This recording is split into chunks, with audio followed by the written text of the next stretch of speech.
Hi students, அனைவருக்கும் வணக்கம். இது கார்த்திக் ஃபேஷன் இன்ஸ்டிடியூட்டால் நான் உங்களுக்கு சில இன்ஸ்ட்ரக்ஷனை நான் கொடுத்து கொண்டிருக்கிறேன்.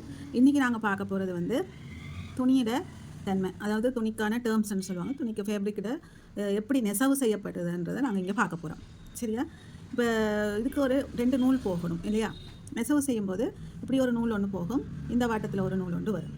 அதுக்கு துணியில் இதில் வந்து பார்த்திங்கன்னா இதை கரைன்னு சொல்லுவாங்க தமிழில். இதில் வந்து நாங்கள் இங்கிலீஷில் சொல்லும்போது செல்வெச்சுன்னு சொல்லுவோம். சரியா? அந்த அடுத்தது வந்து நூல் 2 நூல் இதில் நெசவு செய்யப்படும் போது இந்த நூல் வந்து இந்த நூலுக்கு இந்த நூல் 100% 90 டிகிரியில் இருக்கணும். சேம் டைம் இந்த நூலுண்ட வீவிங் வந்து எப்படி இருக்கும், இந்த நூலுண்ட வீவிங் எப்படி இருக்கும், உறுதியானது எப்படின்றது நான் சொல்கிறேன். சரியா? இந்த நூல் வந்து கண்டினியூலாக இருக்கும். இப்போ நாங்கள் எவ்வளோ மீட்டர் நாங்கள் நெசவு செய்ய போகிறோமோ அதே அளவு நீளத்தில் இந்த நூல் இருக்குது. இதை சொல்கிறது நீளவாட்ட நூல். அதாவது இந்த செல்வேஜ் இருக்கு இல்லையா, அந்த செல்வேஜ் சைட்டில் இங்கேருந்து வர்ற லைன்ஸ் வந்து நீளவாட்ட நூல். ஓகேயா?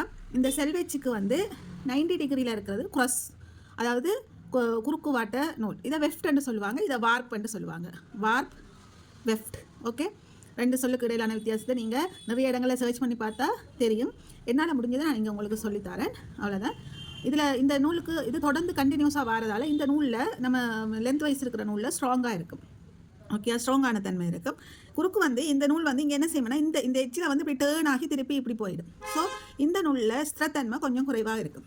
அதாவது இப்போ ஒவ்வொரு துணிக்கு துணியோட அகலத்தில் நாங்கள் வித்தன்னு சொல்கிறோம் இல்லையா, அகலத்தை வந்து ஒவ்வொரு துணியில் ஒரு மாதிரி இருக்குது. 38 சைஸு, 36 சைஸு, 40 சைஸு, 60 சைஸு, 120 சைஸுன்னு சொல்லி இருக்குது.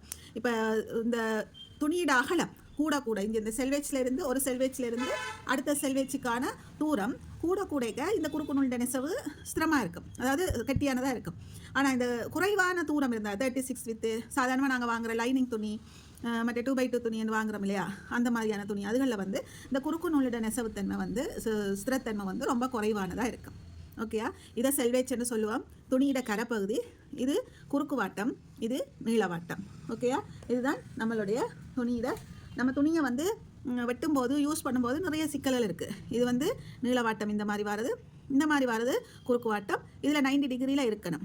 இந்த 2 நூலும் மிக நெருக்கமாக நெய்யப்பட்டிருக்கும். இந்த செல்வேஜ் பகுதியில் வந்து ரொம்ப நெருக்கமாக இருக்கும். 2 நூலும் மிக நெருக்கமாக இருக்கும். அதாவது இந்த நீளவாட்ட நூல் மிக நெருக்கமாக இருக்கும், குறுக்கு நூல் ஒரே அளவில் தான் போய்கொண்டு இருக்கும். ஓகேயா? இதுதான் துணியிட தன்மை. இது இன்னொன்று வந்து இருக்குது. நம்ம துணியை வந்து இப்படி நம்ம 45 டிகிரியில் மடிக்கிறோம் இல்லையா, இதைத்தான் சொல்கிறது க்ராஸ். அதாவது இதை வந்து சொல்கிறது வந்து பயஸ். இதை வந்து நாங்கள் சொல்கிறது பயஸ், அதாவது குறுக்க மடித்து நம்ம வெட்டுறோம். இது குறுக்கு நூல், இது பாவு நூல். இதை குறுக்க மடிக்கும் போது வெட்டுற இதை சொல்கிறது பயஸ்ன்னு சொல்கிறது. இந்த துணியில் வந்து என்ன செய்யணும்னா நீங்கள் இழுக்க இப்படி ஸ்ட்ரென்த் இழுத்து பட்டு கொண்டே போகும். பார்த்தீங்கன்னா தெரியும், நல்லா இழுத்து கொடுக்கும். ஆனால் அதே நேரம் இந்த துணி இந்த சைடு இழுபடுறது ரொம்ப கம்மியாக இருக்கும். இந்த சைடு இழுபடவே மாட்டுது குறுக்கு வாட்டத்தில். அதே நேரம் இந்த இதில் கொஞ்சம் இழுபட்டு கொடுக்கும் இந்த பகுதியில். அப்போ இந்த நூல்கள் நம்ம இந்த இழுபடுற தண்ணியை வச்சு இது வந்து எதுக்கு உதவும்னு சொன்னால், நம்ம இப்படி இழுக்கும்போது நம்ம பயஸ் வைக்கிறதுக்கு அதுகளுக்கு இது உதவும். அதாவது நம்ம கழுத்து பகுதியில் அடித்து திருப்புறோம் இல்லையா, ரவுண்டான நெக்கை வந்து கழுத்து பகுதியில் அடித்து திருப்புவோம். அதுக்கு இது மிகவும் உதவியாக இருக்கும். நிறைய இடங்களில் இந்த துணி உதவும். துணியோட தன்மையை நீங்கள் தெரிஞ்சு கொள்றதால உங்களுக்கு வந்து மிகவும் நல்ல ஒரு துணியை கையாளக்கூடிய திறமை உங்கள்கிட்ட நல்லபடியாக வரும். அதுக்கு தான் இதை நான் வந்து உங்களுக்கு எக்ஸ்பிளைன் பண்ணியிருக்கிறேன். நான் சொன்னது உங்களுக்கு புரிஞ்சிருந்தா லைக் பண்ணுங்கள். அதே நேரம் நீங்கள் கொஞ்சம் ஷேர் பண்ணிங்கன்னா உங்களை போல் அடுத்தவங்களும் இதை பார்த்து கொள்ளுவாங்க. ஓகேயா?